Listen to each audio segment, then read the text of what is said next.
Today I'm going to be talking about the Canadian national federal election, which is currently going on in Canada.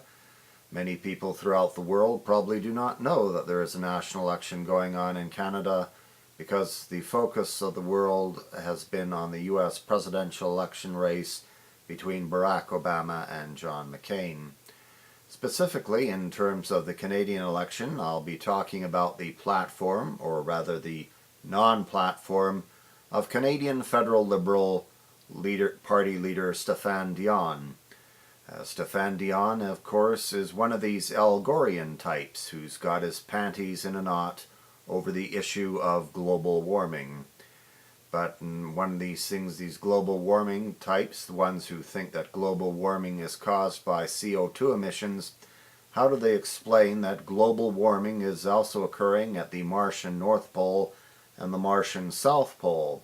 No doubt man's CO2 emissions must be going a long way from Earth to reach the planet Mars.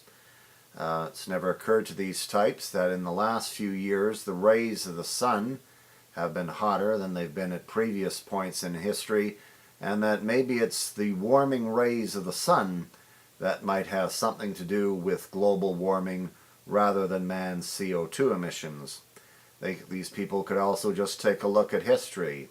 If you fly over Greenland today, or if you flew over it a few years ago, you would have seen Greenland covered in ice, and you would have wondered, what is it with those Norwegian Vikings that they called Greenland, Greenland? Well, that was because over 1,000 years ago or so, there was a warming period going on in the world's north, and Greenland was green.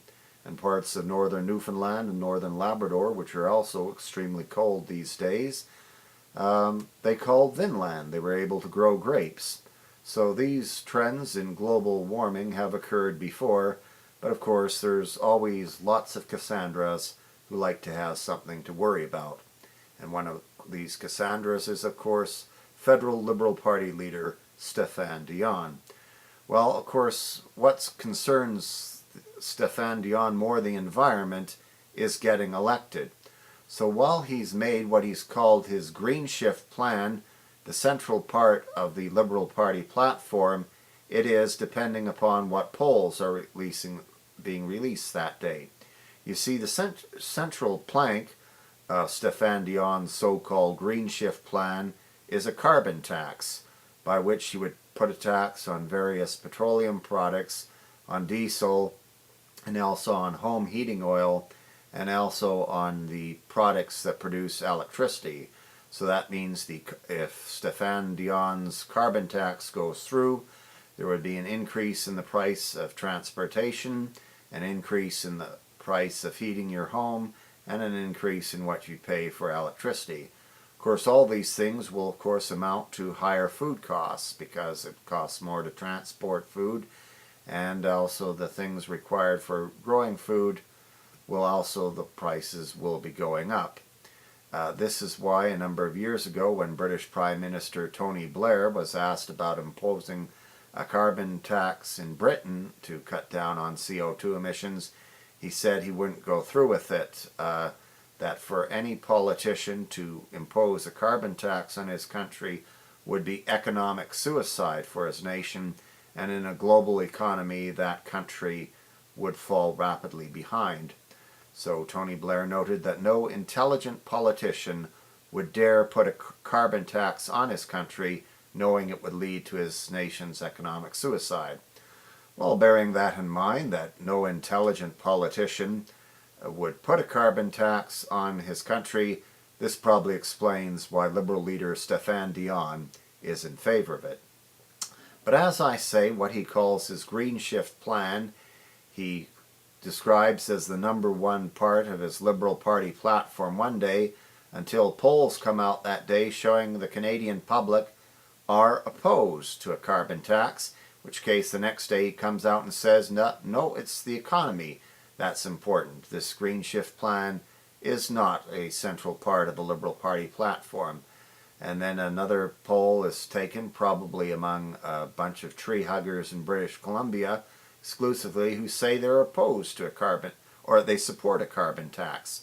As soon as that poll is released, Stephane Dion comes out and says, oh yes, My green shift plan and my carbon tax are the central part of the Liberal Party platform. And the next day, when another poll comes out showing that Canadians are opposed to a carbon tax, Stephane Dion once again goes back to saying, no, a carbon tax and the green shift plan is not the central part of the Canadian Liberal Party platform. So despite Mr. Dion's supposed concerns for the environment, what really concerns him most is getting elected. That's why he keeps on presenting an on-again, off-again green plan, as I call it. The on-again, off-again green plan.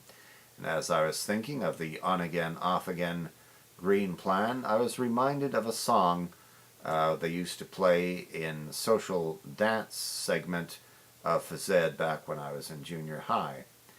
And so I wrote a brief song for that.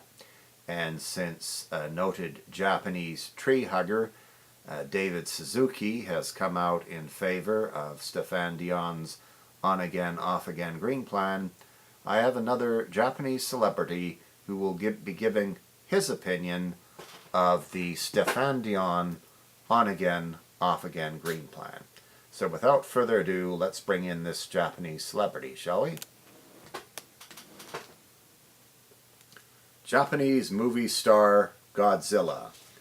You stick your green plan in, you take your green plan out, you do the hokey pokey and you shake it all about. That's what Stephane's green plan's all about. Well, you stick your green plan in, you take your green plan out, you do the hokey pokey and you shake it all about. That's what Dion's green plan's all about. You stick your green plan in, you stick your green plan, take your green plan out, you do the hokey pokey and you shake it all about. That's what Stephane Dion's green plan's all about. Yeah!